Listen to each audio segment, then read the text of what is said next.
Hello, my name is जय Soni and welcome to एजुग्राउंड। आज हम देख रहे होंगे सेट्स के क्वेश्चंस। हमने बहुत अच्छे तरीके से लॉजिकल तरीके से सेट्स को पढ़ा है इन शॉर्ट वीडियो में थ्योरी के रूप में, ठीक है। और जितने भी कॉन्सेप्ट बनते हैं ना, आपके 2 वीडियो में कवर कर चुका हूँ मैंने, तो आप वो देख सकते हो। आपको बहुत ज़्यादा फायदा होगा। यदि आपने पहले पढ़ भी रखा होगा तो भी आपको जो कॉन्सेप्ट की क्लैरिटी मिलने वाली है ना, वो आप खुद वीडियो देख के समझ जाओगे, ओके। और अब हम करने वाले हैं क्वेश्चंस, ताकि आपका क्या हो, जो बेस आपका बना है वीडियोस से, अब आप क्वेश्चन करोगे ना तो आपका एक सेट हो जाएगा, माइंड सेट हो जाएगा कि इस टाइप के क्वेश्चन को कैसे सॉल्व करते हैं। और बहुत लोगों को इसमें प्रॉब्लम जाती है सेट्स में, तो अब कभी भी आपको ये प्रॉब्लम नहीं जाएगी। आप बस 2 वीडियो वो देख लेना और ये आप क्वेश्चंस की वीडियो देख लेना। इससे क्या होगा, आपको बस ऐसा करना है, आपको पॉज करना है, आपको खुद करने की कोशिश करना है। यदि आपसे हो जाता है तो बहुत अच्छी बात है, ठीक है। नहीं होता है तो आप बहुत ज़्यादा सीखोगे यहाँ से। हो जाता है तो आपका कॉन्फिडेंस बिल्ड होगा, ठीक है। तो देखते हैं हम। सबसे फर्स्ट क्वेश्चन है हमारा, which of the following are sets justify your answer. Okay, कौन से ऐसे सेट्स हैं जो आपके आंसर को जस्टिफाई करते हैं, मतलब वो बता रहे हैं कि मैं सेट्स हूँ। मतलब ये लाइन है, ठीक है। जैसे फर्स्ट लाइन है, the collection of all the months of a year. जब भी इस टाइप के क्वेश्चंस बन जाते हैं आपके beginning with the letter J, ठीक है। तो मैंने क्या पढ़ाया था आपको सेट्स में। सेट्स क्या होते हैं, एक वेल डिफाइंड कलेक्शन होता है किसी भी ऑब्जेक्ट्स का, किसी भी थिंग्स का, किसी भी नंबर्स का, ठीक है। हम ये बोल सकते हैं एक वेल डिफाइंड होता है कलेक्शन। तो समूह होता है तो वो वेल डिफाइंड होना चाहिए, तभी आप उसे सेट्स की श्रेणी में रख सकते हो, ठीक है। आई होप आपको इतना क्लियर हुआ होगा। अब हम देखते हैं, the collection of all months of a year beginning with the letter J, ठीक है। इसका मतलब क्या है कि आपके 12 मंथ होते हैं, 12 मंथ्स में जो भी आपका लेटर जे से स्टार्ट होता है उनका कलेक्शन बताना है आपको। तो क्या ये एक जस्टिफाई कलेक्शन कर रहा है, ठीक है। क्या ये एक सेट बना रहा है, तो आप कहोगे बिल्कुल ये एक वेल डिफाइंड आपका सेट्स है, एक वेल डिफाइंड कलेक्शन है कि जे जैसे जॉन भी स्टार्ट हो रहा है, जैसे जनवरी हो गया आपका, ठीक है। फिर आपका जून हो गया, ठीक है। इस तरीके से आपके जुलाई हो गया, जो जो आते हैं आपके जे से स्टार्ट होते हैं उनका एक कलेक्शन हो गया, वो एक वेल डिफाइंड सेट्स होगा, ठीक है। यदि मैं कहूँ कि यदि मैं आपसे पूछूं तो आप भी यही कहोगे जो मैं सेट के रूप में बताऊंगा, ठीक है। और जो आप किसी और से भी पूछोगे, 10 आदमियों से पूछोगे, 10 के 10 आदमी आपको यही बताएंगे कि जैसे स्टार्ट होने वाले आपके यही सेट्स बनेंगे, ओके। आई होप आपको इतना क्लियर हुआ होगा। अब हम देखते हैं नेक्स्ट, ठीक है। अब ऐसा नहीं कि आपने अपने पड़ोसी से पूछा तो उसने बोला नहीं नहीं, आपने जैसे हम बना के ही देखते हैं, ठीक है। बना के देख लेते हैं। हमें क्या बोला गया, the collection of all months of a year beginning with the letter J, ठीक है। कौन कौन स्टार्ट होता है, आप बोलोगे जनवरी होता है, ठीक है। फरवरी मार्च नहीं होता, अप्रैल नहीं होता, मई नहीं होता, जून होता है, ठीक है। जून होता है, उसके बाद आपका जुलाई होता है, उसके बाद अगस्त सितंबर अक्टूबर नवंबर दिसंबर नहीं होते, सिर्फ ये सेट्स होंगे।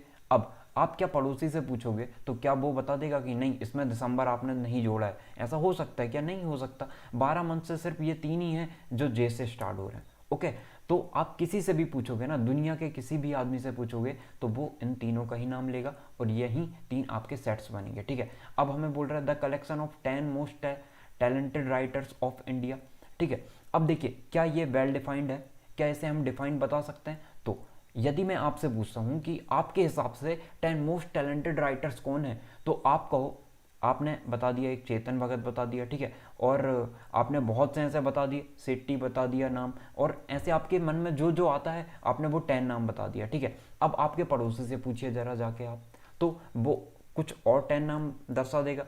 कहो वो पुराने जो है उनका नाम बता दे, पुराने राइटर्स जो हैं उनका नाम बता दे, मुंशी प्रेमचंद, इस टाइप से, ठीक है। तो ये सबके ऊपर बैरी करता है, उनकी सोच के ऊपर बैरी करता है। तो ये एक वेल डिफाइंड सेट्स नहीं माना जाएगा, तो इसे हम सेट्स नहीं बना सकते, इससे हम सेट्स नहीं बना सकते, आप ये बोल सकते हो, ठीक है।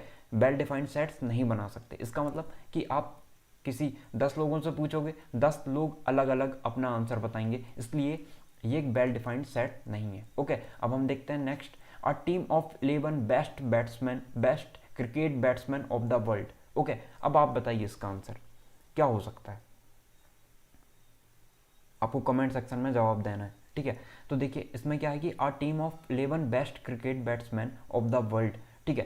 कि आपको बताना है कि ऐसे कौन से 11 क्रिकेट टीम है, ठीक है। ऐसी कौन सी टीम है, ऐसी एक कौन सी टीम है जिसमें दुनिया के बेस्ट क्रिकेट बैट्समैन हैं, ठीक है, 11 बेस्ट क्रिकेट बैट्समैन हैं, आपको ये बताना है। तो कुछ लोगों के मन में ये आएगा कि इंडिया में है, कुछ लोगों को लगेगा नहीं इंग्लैंड में है, 11 के 11 बैट्समैन हैं, टॉप के बैट्समैन हैं, ठीक है। कुछ लोग मतलब कुछ लोग अलग नाम दर्शा देंगे, कुछ लोग अलग अलग नाम दर्शा देंगे, ठीक है। यदि मैं आपसे पूछूंगा तो कहो आपको जो टीम पसंद होगी आप उसका नाम बताओगे, ठीक है। या फिर मैंने आईपीएल से बता दिया, आपको आईपीएल में बताना है, या फिर आपको कोई भी टीम में बताना है कि 11 बेस्ट क्रिकेट बैट्समैन बताने हैं आपको, तो आप जिससे पूछोगे वहीं अलग चीज़ बताएगा। इसलिए ये भी एक वेल डिफाइंड नहीं है, इससे भी आप डिफाइन नहीं कर सकते कि यही होगा।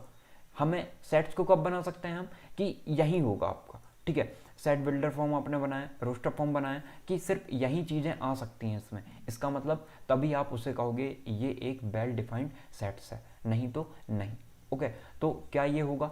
बिल्कुल भी नहीं होगा। इसलिए आपका सिर्फ राइट आंसर क्या होगा? ये होगा। इसमें आप बोलोगे यस और इन दोनों में बोल दोगे नो। ओके, आई होप आपको इतनी क्लियर हुआ होगा इतनी बातें। यदि आपको प्रॉब्लम होगी कहीं पे भी तो आप कमेंट सेक्शन में पूछ सकते हो, हम एक दो एग्जांपल और ले लेंगे। ओके, अब हम देखते हैं नेक्स्ट। अब हमने देखना सेकंड नंबर क्वेश्चन, ठीक है। ये सेकंड टाइप के क्वेश्चन हो गए आपके, तो हम टाइप वाइज देख रहे हैं इनको, ठीक है। अब देखिए इसमें क्या लिखा हुआ है आपका, let A is roster form में दे रखा है, roster form set builder form मैंने ये बता दिया है। जिसे भी डिटेल में देखना है तो वो वीडियोस देख सकता है, इन शॉर्ट वीडियोस जो मैंने बेसिक वहाँ पे बता रखा है, वहाँ पे आप देख सकते हो जाके। अब हम देखते हैं, यहाँ पे हमें दे रखा है लेट ए एक आपका सेट है जहाँ पे उसके एलिमेंट्स कौन कौन से हैं, 1 2 3 4 5 एंड 6। ऐसे ही यहाँ पे दे रखा है कि इंसर्ट द एप्रोप्रिएट सिम्बॉल, ठीक है। ये बिलोंग्स टू का है और ये नॉट बिलोंग्स टू का है इन द ब्लैंक स्पेसेस। आपको बताना है कि 5 जो है वो ए को बिलोंग करता है या नहीं। यदि बिलोंग करता है तो आपको ये सिंबल बनाना है, नहीं करता है तो ये वाला सिंबल बनाना है। ओके, तो मैं थोड़ी देर के लिए रुक जाता हूँ, आपको कमेंट सेक्शन में बताना है। ओके, तो देखते हैं यदि हम बोले 5, क्या ये ए का अवयव है, क्या ये एक ए को बिलोंग करता है? तो आप देखोगे ए सेट में क्या 5 दिख रहा है आपको? बिल्कुल दिख रहा है। तो हम क्या बोलेंगे, 5 बिलोंग्स टू ए। सिंपल सी बात है, ठीक है। और ऐसे ही क्वेश्चन आने हैं, बहुत आसान है ना। अब हम देखते हैं नेक्स्ट, क्या 8 बिलोंग्स टू ए, या 8 आपका सिंपली देखना है क्या ए सेट ए में है? तो आप देखोगे बिल्कुल भी नहीं। तो हम क्या बोलेंगे, 8 is not belongs to A. Okay, 0 देखेंगे, 0 है क्या? नहीं है। तो यहाँ पे भी आप क्या लिख दोगे, 0 इज नॉट बिलोंग्स टू ए। यदि 0 रहता तो हम क्या कहते हैं, 0 बिलोंग्स टू ए, ये वाला सिंबल बनाते हैं। ओके, आई होप आपको इतना क्लियर हुआ होगा। अब हम देखते हैं next, write the following sets in roster form. आपको इसे क्या बनाना है, रोस्टर फॉर्म में बताना है। अब रोस्टर फॉर्म क्या होता है, मैंने बोला था एक सेट बिल्डर फॉर्म होता है और एक रोस्टर फॉर्म होता है। तो ये जो है आपका सेट बिल्डर फॉर्म है। रोस्टर फॉर्म मतलब जो कि आप सूची में सारी की सारी चीज़ें बता देते हो, जो कि मैंने आपको पहले जो इंसॉर्ट वीडियो है हमारी वहाँ पे बता रखा है, तो आप वहाँ पे भी जाके देख सकते हो। तो वहाँ पे मैंने बताया था कि सेट बिल्डर फॉर्म ये होता है। रोस्टर फॉर्म होता है कि आप एक एक एलिमेंट्स को वहाँ पे रखते हो। जैसे हम बोलेंगे कि यहाँ पे है हमारा ए, हम इसे पढ़ते कैसे ये भी देख लो कि ए इक्वल टू आपको दे रखा है कि, और हमेशा सेट्स जो है आपका चाहे रोस्टर फॉर्म में हो सेट बिल्डर फॉर्म में हो, वो कैसा होगा, इस ब्रैकेट में होगा, ठीक है। देखते हैं हम नेक्स्ट, आपका क्वेश्चन क्या दे रखा है हमें, क्वेश्चन दे रखा है कि x such that x is an integer and -3 is greater than and equal to x, okay, sorry, less than and equal to x and x7 is greater than x। Okay, यहाँ पे ये दे रखा है। इसका मतलब क्या है, रोस्टर फॉर्म में आप जब बनाओगे तो आपका -3 शामिल होगा, -3 शामिल होगा, और आपका जो x है ना वो -3 से आप कह सकते हो बड़ा है और बराबर है, ठीक है, और 7 से छोटा है। इसका मतलब 7 से छोटा इंटीजर रखना है आपको, ठीक है। इंटीजर क्या होता है, डिटेल वीडियो मैंने बना रखी है, ठीक है। फिर भी इंटीजर देख लेते हैं हम। आपके माइनस से लेके आपके 0 और प्लस सारे जो नंबर्स होते हैं वो आपके इंटीजर में आते हैं, ठीक है। तो देखते हैं, और नेचुरल नंबर क्या होता है, 1 से लेके आपके जिसने आप काउंट कर सकते हो जहाँ तक, वो आपके नेचुरल नंबर होते हैं। अब आपने रख लिया -3 भी इसमें है होगा, ठीक है। यदि ये इक्वल टू नहीं होता, ठीक है, x is greater than and equal to नहीं होता, इक्वल टू नहीं होता तो क्या होता, -3 भी हम शामिल नहीं कर रहे होते, क्योंकि -3 से बड़ा होगा, मतलब -3 नहीं होगा फिर। तो -3 आएगा। -3 से बड़ा क्या होगा, आप बोलोगे -2, फिर -1, ओके।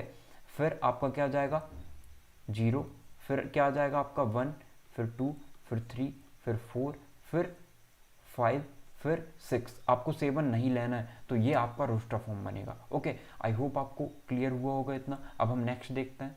नेक्स्ट में क्या लिखा है आपका, B X such that X is R natural number and less than 6। ठीक है, तो हमारा जो नंबर्स हैं, जो बी के एलिमेंट्स होंगे, ठीक है, इस तरीके से लिखे रहे होंगे हम यहाँ पे, और बी के जो एलिमेंट्स होंगे वो नेचुरल नंबर होंगे और 6 से छोटे होंगे। ठीक है, नेचुरल नंबर होंगे और 6 से छोटे होंगे। तो नेचुरल नंबर कहाँ से स्टार्ट होता है, 1 से, तो आपको कहोगे 1, 2, 3, 4 एंड 5। 6 को क्यों नहीं लेंगे, क्योंकि 6 से छोटे हैं, 6 से लेस देन है। ठीक है, अब आई होप आपको इतना क्लियर हुआ होगा। अब हम देखते हैं क्वेश्चन नंबर 3। अब देखते हैं क्वेश्चन नंबर 3 में क्या दिया है आपका, c equal to X such that x is a 2 digit number such that the sum of its digit is 8। ठीक है, तो हमें क्या बताना है, हमें ये बताना है कि जो आपका c है ना, c के एलिमेंट्स कैसे हैं, c के एलिमेंट्स आपके 2 डिजिट के नंबर हैं और उनका जब आप सम करते हो तो वो 8 आता है। तो देखते हैं कौन कौन हो सकता है। 0 8 होगा क्या, नहीं, ये तो 1 डिजिट का नंबर है, तो 0 8 नहीं होगा। इसलिए हमें बताना है कि 8 होना चाहिए उनका सम जो है। तो आप कहोगे 1 और 7, 1 और 7 है। फिर आप कहोगे 2 और 6, 1 सेकेंड, आपका क्या होगा, ये 2 और 6 होगा, 2 और 6 हुआ। अब आपको क्या बताना है यहाँ पे कि सम उनका 8 होना चाहिए। तो 1 7 हो गया, 2 6 हो गया, 3 5 हो गया। ठीक है, और क्या हो जाएगा आपका 4 4 हो जाएगा। ठीक है, फिर 5 3 होगा, है ना, कॉमन ही आएगा इनमें, ये 5 3 होगा, 5 3, फिर 6 2 होगा, फिर 7 1 होगा, और कोई होगा क्या, 8 0 होगा। 8 0 भी तो होगा ना, 8 प्लस 0 कितना आ जाएगा, 8 आ जाएगा। तो नंबर कौन कौन से होंगे आपके, 17 26 35 44 53, ठीक है, 62 71 एंड 80। ये आप देख रहे हो, एक एक एलिमेंट को उठा के देख लो, सबका सम आपका 8 आने वाला है सारे डिजिट का। ठीक है, और टू डिजिट के नंबर हैं ये सारे के सारे, तो यही आपका रोस्टर फॉर्म होगा। ठीक है, तो रोस्टर फॉर्म कैसे बनाते हैं, आई होप आपको क्लियर हो गया होगा। आपको जो भी डाउट होगा इनमें से रिलेटेड तो आप कमेंट सेक्शन में पूछ सकते हो, मैं आपको वहाँ पे जवाब दे दूंगा। ठीक है, अब नेक्स्ट देखते हैं, right the following sets in the set builder form. अब आप मुझे बताइए क्या ये सही लिखा है, ये सही लिखा है या नहीं लिखा है, आपको बताना है कमेंट सेक्शन में। ठीक है, तो देखते हैं हम, तो ये जो है गलत लिखा है, आपका इस फॉर्म में रहना चाहिए। ठीक है, हमेशा ब्रैकेट कौन सा रहेगा, ये वाला। ओके, अब हम देखते हैं करली ब्रैकेट। अब right the following sets in the set builder form, हमें क्या बताना है, इसे सेट बिल्डर फॉर्म में लिखना है। सेट बिल्डर फॉर्म कैसा, 3 6 9 12। तो इनमें रिलेशन देखो कि क्या हो सकता है इनकी रिलेशन। तो आप बोल रहे हो कि इनमें रिलेशन है 3, मतलब यदि हम 3n बोल दें यहाँ पे, तो यदि हम n इज इक्वल टू 1 रखते हैं तो ये 3 आ रहा है, 2 रखते हैं तो 6 आ रहा है, 3 रखते हैं तो 9 आ रहा है, 4 रखते हैं तो 12 आ रहा है। इसका मतलब आप क्या बना सकते हो, आपने नाम दे दिया a, एक सेट है, आपने बोला जहाँ पे x जो है आपके एलिमेंट्स हैं, x सच दैट x, ठीक है, equal to 3n, x is equal to 3n, जहाँ पे जो है n आपका, n की वैल्यू बतानी है हमें। ठीक है, n belongs to natural number. ठीक है, n belongs to natural number and आपने एंड करके बता दिया कि n कहाँ तक होना चाहिए आपका, n ऐसा लिखते हैं हम, 1 सेकेंड,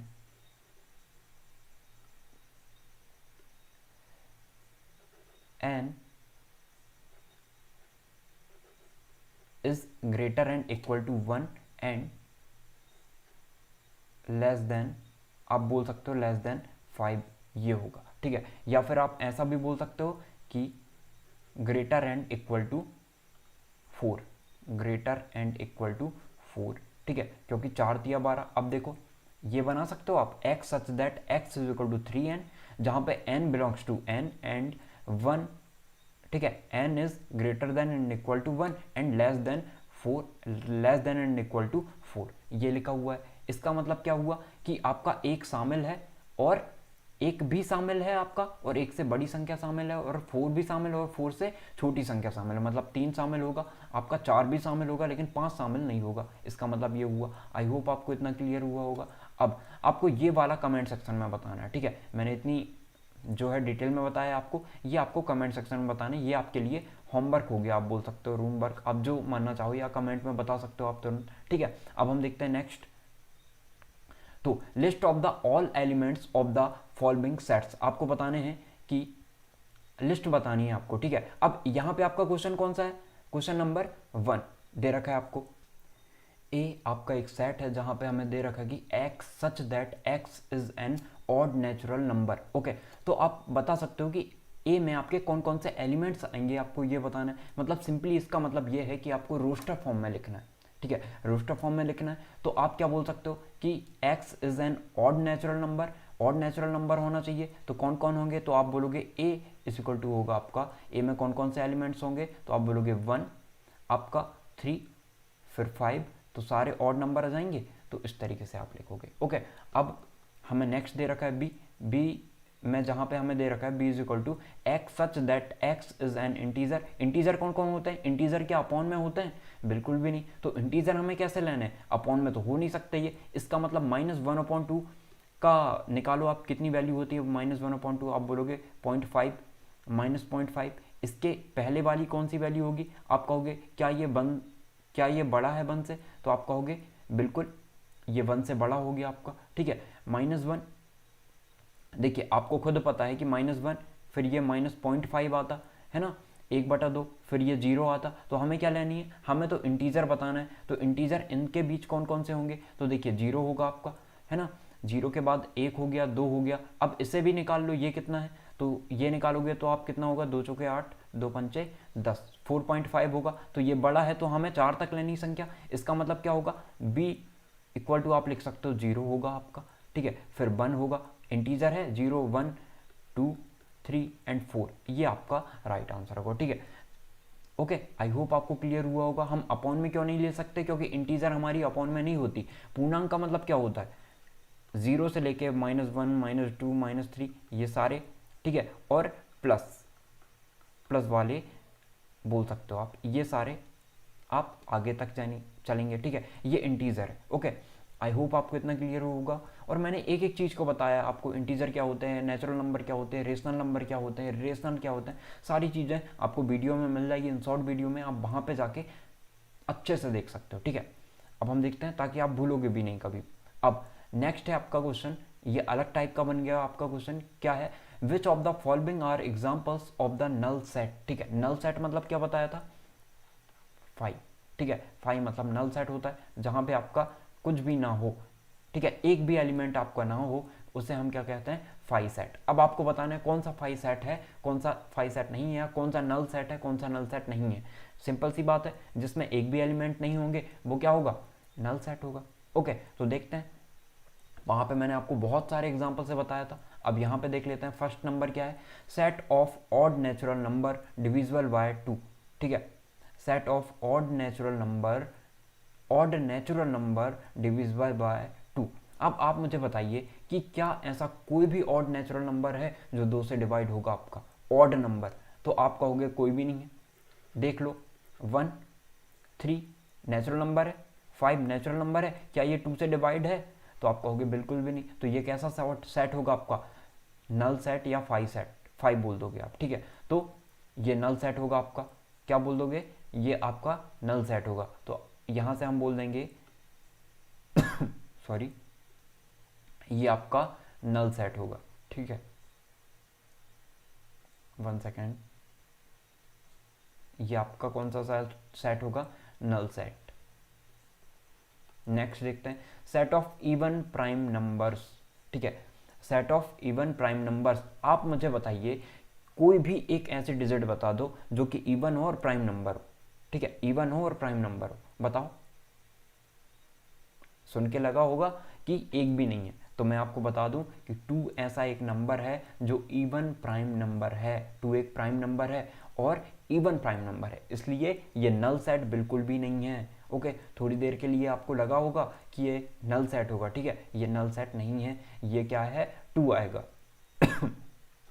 अब ये कौन सा सेट हुआ, आपका सिंगलटन सेट हुआ। ठीक है, पढ़ाया था इसके बारे में अभी मैंने कि सिंगलटन सेट के कौन से होते हैं, जिसमें सिर्फ एक एलिमेंट होता है और इसमें एक एलिमेंट है, ये सिंगलटन सेट है। ये नल सेट बिल्कुल भी नहीं है। ठीक है, अब देखते हैं ये x such that x is a natural numbers, x, ठीक है, x is less than 5 and x is greater then 7। अब आप मुझे बताइए कि क्या ऐसा कोई सेट होगा जो आपका 5 बड़ा हुआ, x से 5 बड़ा हो और 7 से x बड़ा हो गया यहाँ पे। ठीक है, तो आप देखिए इसका मतलब सिंपल क्या है कि वो संख्या 5 बड़ी होगी, x जो है आपकी संख्या क्या है, 5 से बड़ी है। ठीक है, 5 से बड़ी है हम कह सकते हैं, या फिर हम बोल सकते हैं 5 से छोटी है। आप कोई ऐसी संख्या बताओ जो 5 से छोटी है और 7 से बड़ी है। ऐसी कोई संख्या हो सकती है क्या जो 7 से बड़ी है और 5 से छोटी है? कोई भी नहीं। तो ये कैसा सेट होगा, आपका नल सेट होगा। इसमें 5 आएगा, 0 भी आपका एक एलिमेंट है। ठीक है, इसमें क्या आएगा, 5 आएगा, या इस तरीके से लिखते हैं। ओके, अब देखते हैं। आई होप आपको इतना क्लियर हुआ होगा। आपको जो भी डाउट होगा आप कमेंट सेक्शन में पूछ सकते हो। ठीक है, नेक्स्ट देखते हैं, which of the following sets are finite और इनफाइनाइट। इनके बारे में बताया था मैंने, फाइनाइट सेट्स क्या होते हैं और इनफाइनाइट सेट्स क्या होते हैं। जैसे एक नंबर ये था जिसे लिया था हमने odd natural number. Odd natural number क्या है, ये इनफाइनाइट या फाइनाइट सेट है। ये कभी एंड होते दिख रहा है आपको? बिल्कुल भी नहीं। तो ये कैसा सेट होगा, इनफाइनाइट सेट होगा। ठीक है, ये कैसा सेट होगा, इनफाइनाइट सेट होगा। अब उसी प्रकार से हम इससे देखते हैं, the set of months of a year. The set of months of a year एक फाइनाइट सेट है या इनफाइनाइट सेट है? इसी बात है, 12 मंथ होते हैं आपके, उनका सेट बनाओगे एक फाइनाइट सेट होगा। तो ये कैसा सेट है, फाइनाइट सेट है। ठीक है, एफ लिख दिया, इनफाइनाइट पे आई लिख देंगे। ठीक है, अब 1 2 3 ये लास्ट तक चलते जा रहा है, मतलब ये नेचुरल नंबर का है, तो ये इनफाइनाइट सेट होगा। ठीक है, आपको पता नहीं है ये कहाँ रुकने वाला है। ठीक है, और कहाँ तक चलेगा, तो ये इनफाइनाइट सेट होगा। अब आप देख रहे हो 1 2 3 से लेके 100 तक है, तो ये फाइनाइट है या इनफाइनाइट? ये फाइनाइट सेट है, क्योंकि 100 पे आके ये बंद हो गया है। ठीक है, मतलब 100 तक है ही चल रहा है ये, तो ये एक फाइनाइट सेट होगा। The set of positive integer greater than 100। अब आप बताइए जो 100 से ऊपर है, 101 102, ये कहाँ तक चलने वाली है आपको पता नहीं है, इनफाइनाइट तक चलने वाली है। इसका मतलब क्या होगा, ये इनफाइनाइट सेट होगा, आई होगा। ठीक है, अब the set of prime number less then 99। Less than 99 इसका मतलब 99 से छोटे सारे प्राइम नंबर, तो सारे आ जाएंगे इसमें 3 5 99 तक। तो आप क्या बोलोगे, ये फाइनाइट सेट है या इनफाइनाइट? आपको ये कमेंट सेक्शन में बताना है। ठीक है, नेक्स्ट देखते हैं। आई होप आपको इतनी चीज़ें समझ में आई होगी। Examine whether the following statements are true और फॉल्स। आपको बताना है ये ट्रू है या फॉल्स है। A B not belongs to B C A. ठीक है, subsets of B C A. Subset मतलब क्या होता है, जो मैंने आपको पहले ही बताया, इस जो ये सिंबल है इसे हम क्या कहते हैं, सबसेट कहते हैं।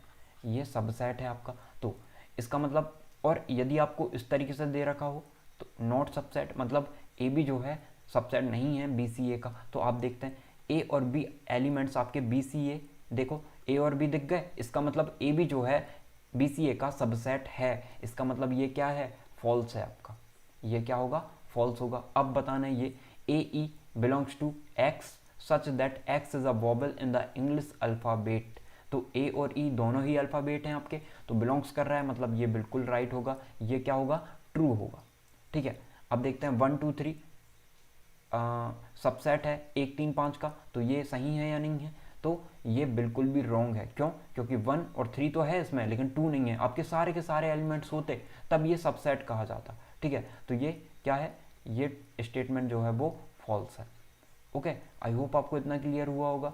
अब इसमें भी जो भी आपको सबसेट से रिलेटेड प्रॉब्लम होगी तो आप जाके इन शॉर्ट वीडियोज़ देख सकते हो यूट्यूब पे, तो वहाँ पे आपको पता चल जाएगा। जो मैंने 2 वीडियो पहले प्रीवियस में बना चुकी है, तो आप वहाँ से देखोगे तो आपको अच्छे से क्लियरिटी मिल जाएगी। ठीक है, और फिर भी यदि कोई चीज़ें समझ में नहीं आती तो आप कमेंट सेक्शन में बता सकते हो। अब हम देखते हैं, find the union of each of the following pairs of sets. अब यूनियन क्या होता है, यूनियन का सिंबल ये होता है। ठीक है, इस तरीके से होता है, और मैंने वहाँ पे डिटेल में बता ही दिया। अब यदि आप निकाल रहे हो x यूनियन y, इसका मतलब क्या होगा, x यूनियन y का मतलब क्या होगा, आपका एक सेट बनेगा इक्वल टू, आप बोल सकते हो यहाँ पे आपका 1 होगा, 3 होगा, 5 होगा। अब जो एलिमेंट यहाँ आ गए वो रिपीट नहीं होंगे, 1 रिपीट नहीं होगा, 3 नहीं आएगा, 5 तो है ही नहीं, इसमें 2 आ जाएगा, तो ये होगा। और आपके सेट रोस्टर फॉर्म में कभी भी ऑर्डर में प्रेफरेंस नहीं दिया जाता, ऑर्डर आपका कैसा भी रहे वो सही होगा, ठीक है। भले आप 2 यहाँ रख दो तो भी सही होगा, 5 पीछे रख दो तो भी सही होगा, ठीक है। इसमें ऑर्डर, हमें ऑर्डर को देख के नहीं चलना होता, ठीक है। अब हम देखते हैं ए इक्वल टू आपको दे रखा है, एक सेट ए है जहाँ पे हमें उसके एलिमेंट्स दे रखे हैं। अब देखो ये सही है क्या? बिल्कुल भी नहीं है, ये करली ब्रैकेट में होना था, ए ई आई ओ यू, और बी देखा है आपको ए बी सी, ठीक है। तो आपको बताना है कि ए यूनियन बी आपका क्या होगा, तो आपको सिंपली क्या बता देना, ये होगा ए ई आई ओ यू। अब जो लिख लिया उनको नहीं लिखना, ए लिख गया, बी नहीं लिखा है, सी भी नहीं लिखा है, ये आपका बन गया ए यूनियन बी, ओके। अब देखिए इस तरीके से दे रखा है, हमें इसको भी बनाना है। तो A equal to X such that X is a natural number and multiple of 3, X such that X is a natural number less than 6, ठीक है। तो देखिए हमें यहाँ पे natural number and multiple of 3, तो ये क्या हो जाएगा आपका ए यूनियन बी, ठीक है। और x is a natural number less than 6, तो आपका 1 2 3 4 5 यहाँ तक आ गया। अब 3 के मल्टीपल सारे के सारे इसमें आ जाएंगे, तो 3 ले लिया था हमने, 6 आ जाएगा, फिर आपका 9 आ जाएगा, तो ये चलते रहेगा, ठीक है। ये बंद नहीं होगा आपका। सॉरी, आई होप आपको इतना क्लियर हो गया होगा। हम सारे के सारे टॉपिक, सारे के सारे टाइप कवर कर रहे हैं, इसमें भी आपको जहाँ भी प्रॉब्लम होगी आप कमेंट सेक्शन में पूछ सकते हो। अब नेक्स्ट देखते हैं। तो देखिए यहाँ पे आपको क्या निकालना है, इंटरसेक्शन निकालना है। अभी हमने क्या देखा था, अभी हमने देखा था यूनियन, अब आपको इंटरसेक्शन बताना है कि क्या होगा। अब देखिए, अब ए दे रखा है आपको, यहाँ पे बी दे रखा है, यहाँ पे सी दे रखा है, यहाँ पे डी दे रखा है, तो आपको बताना है ए इंटरसेक्शन बी। तो ए इंटरसेक्शन बी का मतलब जो दोनों में कॉमन है वही आएगा। तो देखते हैं दोनों में कॉमन क्या है। आप बोलोगे 7 कॉमन है, 9 कॉमन है, 7 9 कॉमन है, 11 कॉमन है, और कुछ कॉमन है क्या? बिल्कुल भी नहीं। तो आपका आंसर क्या आ जाएगा, 7 9 एंड 11, यही आपका सेट बनेगा। ए इंटरसेक्शन बी में ये एलिमेंट्स आएंगे, ओके। आई होप आपको इतना क्लियर हुआ होगा। बी इंटरसेक्शन सी आसानी से निकाल सकते हो क्या, कि आपका बी इंटरसेक्शन सी कितना निकलेगा। आप बोलोगे यहाँ पे दोनों में कॉमन क्या है, 11 13, बस इसके अलावा कुछ नहीं है, तो आप बोलोगे 11 और 13 इसके एलिमेंट्स होंगे, ठीक है। इस तरीके से करना होता है हम। अब नेक्स्ट देखते हैं हम, नेक्स्ट कौन सा वाला देखें हम, इससे देखो, इससे देखोगे तो सबसे पहले ए इंटरसेक्शन सी निकालो। ए इंटरसेक्शन सी निकालोगे क्या क्या आ जाएगा, ए और सी में क्या क्या कॉमन दिख रहा है आपको, सिर्फ 11 दिख रहा है, तो आप बोलोगे यहाँ पे 11 आ गया है। ए इंटरसेक्शन आपका कितना आया है, 11 आया है। अब हमें क्या निकालना है, A intersection C intersection D, A intersection C intersection D निकालना है। तो इसमें 11 है क्या, नहीं है, तो ये कैसा सेट होगा, ये नल सेट बन गया आपका, खाली, बिल्कुल कुछ भी कॉमन नहीं है इनमें, ओके। तो आप बता सकते हो कि ये इस तरीके से बनेगा। आई होप आपको इतना क्लियर हुआ होगा। अब which of the following pairs of sets are disjoint. Disjoint मतलब क्या होता है, मैंने बताया था, जिसमें एक भी एलिमेंट आपके बराबर ना हो, ठीक है, तो वो होते हैं डिसजॉइंट सेट। मतलब यदि ये यूनियन हो गया आपका, मैंने इस तरीके से समझाया था आपका, ये यूनिवर्सल सेट हो गया आपका, तो ए ये बनेगा, बी ये बनेगा, ये एक दूसरे को इंटरसेक्ट नहीं करेंगे। इसका मतलब ए के एलिमेंट्स बिल्कुल अलग होंगे बी के एलिमेंट्स से, ठीक है। तो तब हम उसे कहते हैं डिसजॉइंट सेट्स, ठीक है। तो यहाँ पे ए और बी दो सेट हैं जो कि डिसजॉइंट है, ठीक है। अब हम देखते हैं यहाँ पे कौन कौन से डिसजॉइंट है, कौन सा नहीं है। तो यहाँ पे तो ई मिल गया आपको ये, तो ये डिसजॉइंट नहीं होगा। अब हम देखते हैं एक 1 2 3 4 and x such that x is a natural number and 4 equal to x and not equal to, sorry ये क्या होगा, x is greater than and equal to 4 and less than and equal to 6। तो क्या आएगा आपका 4 5 6 आएगा, 4 5 6 आ रहा है, जो कि 4 इसमें है, तो ये भी डिसजॉइंट सेट्स नहीं होगा आपका, ठीक है। आई होप आपको इतना क्लियर हुआ होगा। अब हम देखते हैं नेक्स्ट, सॉरी यहाँ पे क्या दे रखा है आपको, इफ x इक्वल टू आपको दे रखा है A B C D and y is equal to F B D G, तो फाइंड x माइनस वाई। यहाँ पे मैंने क्या बताया था आपको, x माइनस वाई का मतलब y के हम सारे एलिमेंट्स को घटाएंगे, जो भी आपका बचेगा वो a का सिर्फ x का एलिमेंट्स बचने वाला है। ठीक है, अब क्या क्या घट रहा है हम देखें। b दोनों में है, b नहीं लिखा जाएगा, d दोनों में है, d नहीं लिखा जाएगा, c है क्या, a है क्या, तो x माइनस वाई कितना निकल के आ गया आपका। आप बोलोगे x माइनस वाई, जो x में एलिमेंट्स है और जो y में नहीं है सिर्फ वहीं आएंगे, मतलब a और c, इसके अलावा कोई भी नहीं आएगा। अब ऐसा नहीं कि y के एलिमेंट्स भी लिखेंगे, नहीं, सिर्फ x के एलिमेंट्स लिखेंगे। क्यों? क्योंकि x का एलिमेंट्स है, x एक सेट है जिसमें हम y सेट को माइनस कर रहे हैं, तो y के जितने भी एलिमेंट्स होंगे वो माइनस होंगे, बाकी बचेगा कितना, x के जो भी एलिमेंट्स बचेंगे वो आएगा। ओके, अब y माइनस एक्स में क्या आ जाएगा, y माइनस एक्स में आएगा आपका x के एलिमेंट्स जितने भी होंगे वो हम घटा देंगे, मतलब b, और d आपका घट जाएगा, क्या आ जाएगा, f और g, ये आपके y माइनस एक्स के एलिमेंट्स होंगे। ओके, आई होप आपको इतना क्लियर हुआ होगा। अब आपको क्वेश्चन है आपका कि आपको बताना है set x minus Y union set y minus X, ये बताना है आपको क्या आता है, किसके बराबर आता है, x के बराबर, y के बराबर, किसके बराबर। ठीक है, तो ये चीज़ बतानी है आपको। अब हम देखते हैं इफ़ u क्या है, यूनिवर्सल सेट होता है जिसमें सारी चीज़ें समाहित होती है, सिर्फ उस क्वेश्चन के लिए। तो देखते हैं u, ये हमारा a ये दे रखा है, b ये दे रखा है, आपको बताना है verify that a union b, और इसे आप कह सकते हो डैश। डैश का मतलब क्या होता है कि आपके जो यूनियन है ना, मान के चलिए जो इसमें एलिमेंट्स है वो एक भी नहीं आएंगे, सारे यूनियन के एलिमेंट्स आएंगे। जैसे मैंने बताया कि ये बॉक्स है आपका, ये आपका बॉक्स हो गया। ठीक है, बॉक्स, इसमें सारे के सारे यूनिवर्सल सेट के सारे हैं, मतलब 1 से लेकर 9 तक पूरे अंक होंगे इसमें। ठीक है, तो आपको बताना है कि यदि आप a यूनियन b जो भी निकालते हो तो क्या निकलेगा, a यूनियन b, मतलब a के सारे एलिमेंट्स, b के सारे एलिमेंट्स सारे आ जाएंगे इसमें। ठीक है, ये पूरा पोर्शन आ गया। तो अब यदि आप a यूनियन b डैश निकालते हो, इसका मतलब क्या आएगा, इनमें जो एलिमेंट्स होंगे वो छोड़ के यहाँ जो भी बचे होंगे ना वो आएंगे। ओके, इसका मतलब ये है।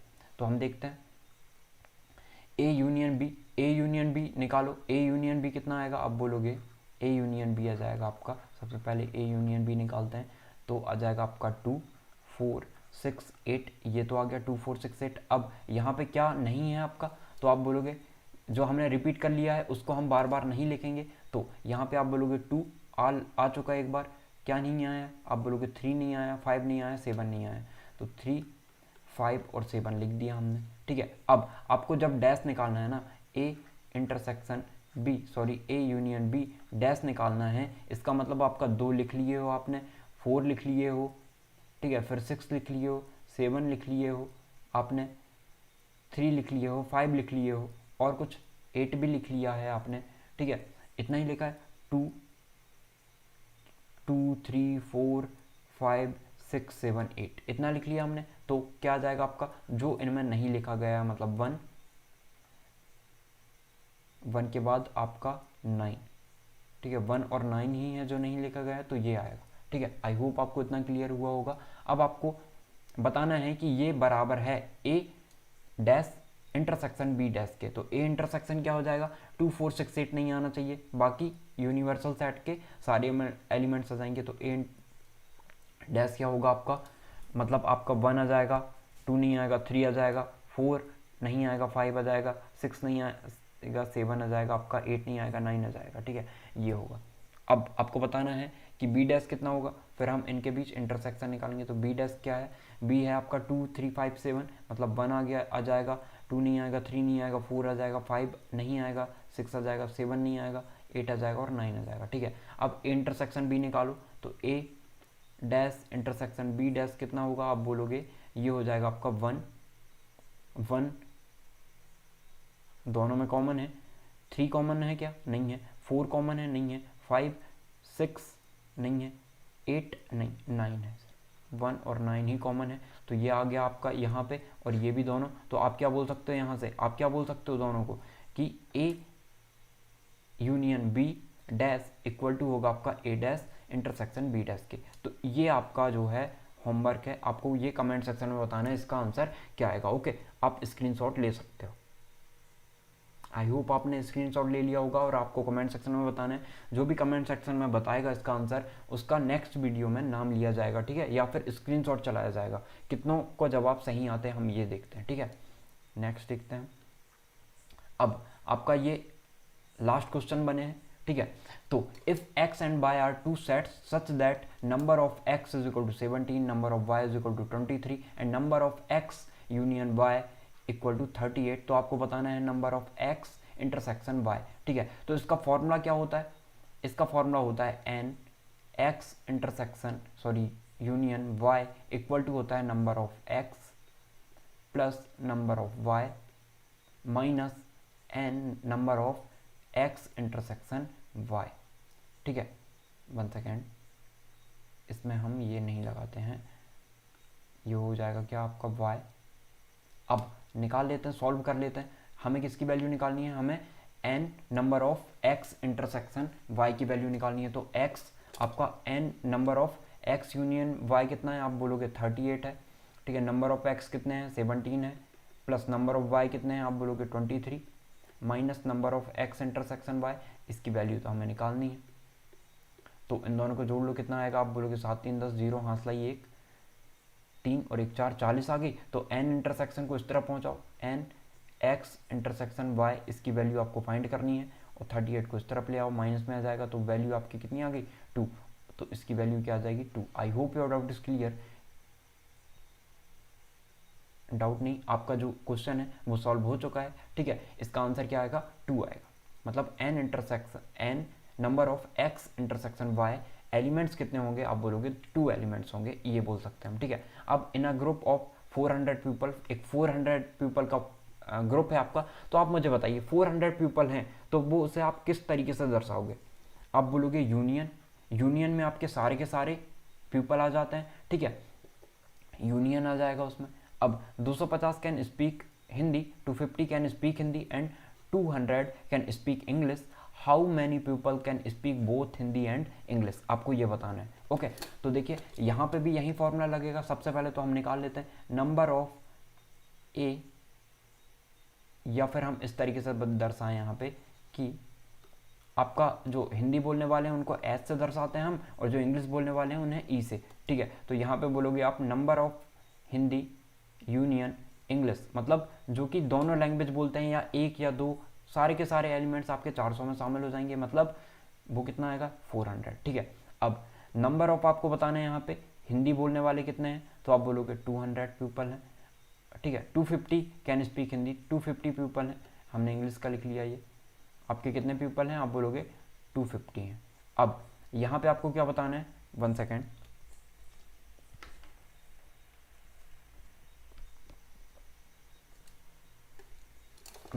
हो गए।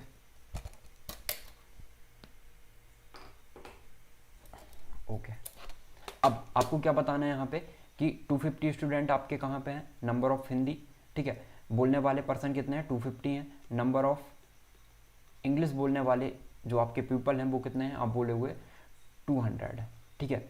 And 200 can speak English. तो आपको क्या बताना है? आपको बताना है कि many people can speak both Hindi and English.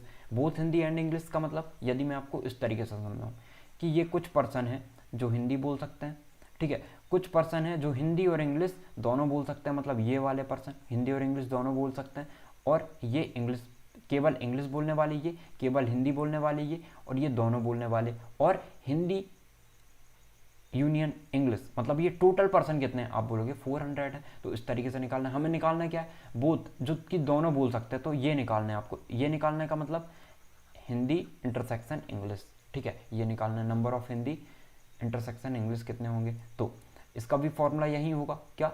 Number of Hindi intersection English union English equal to क्या होगा? Number of person who can speak Hindi and number of plus number of person who can speak in English minus number of person who can speak both language Hindi and English. तो ये आ जाता है intersection में, दोनों common है, ठीक है। Common मतलब आपका इंटरसेक्शन एंड सारे के सारे शामिल हैं जिसमें यूनियन, ओके। तो हम सॉल्व कर लेते हैं, मान रख देते हैं, इसमें 400 आ जाएगा, ये आपके 250 हैं, ये आपके 200 है, और ये कितने हैं आपके, ये हमें तो निकालना है हिंदी, ठीक है। अब सॉल्व कर लेते हैं, ये हो जाएगा आपका 250 और 200, 450 हो गया। 400 को इस तरफ ले आओ तो 400 आ जाएगा, और यहाँ पे number of Hindi intersection English, तो इसका आंसर कितना आ जाएगा 50। इसका मतलब आप कहोगे how many people can speak both Hindi and English, आप बोलोगे 50 people can both Hindi and speak both language Hindi and English. Okay, I hope आपको ये सेशन पसंद आया होगा। आपको और कुछ जानकारी चाहिए होगी एक्स्ट्रा इनके बारे में तो आप बता सकते हो, कमेंट सेक्शन में पूछ सकते हो। कोई भी चीज़ छूटी होगी तो आप वो भी बता सकते हो। तो अब हमारा जो नेक्स्ट चैप्टर होने वाला है वो क्या रहेगा, कॉम्प्लेक्स नंबर, ठीक है। उससे भी हम ऐसे ही तरीके से लॉजिकल तरीके से पढ़ेंगे। आई होप आपको ये सेशन पसंद आया होगा। वीडियो देखने के लिए थैंक यू सो मच।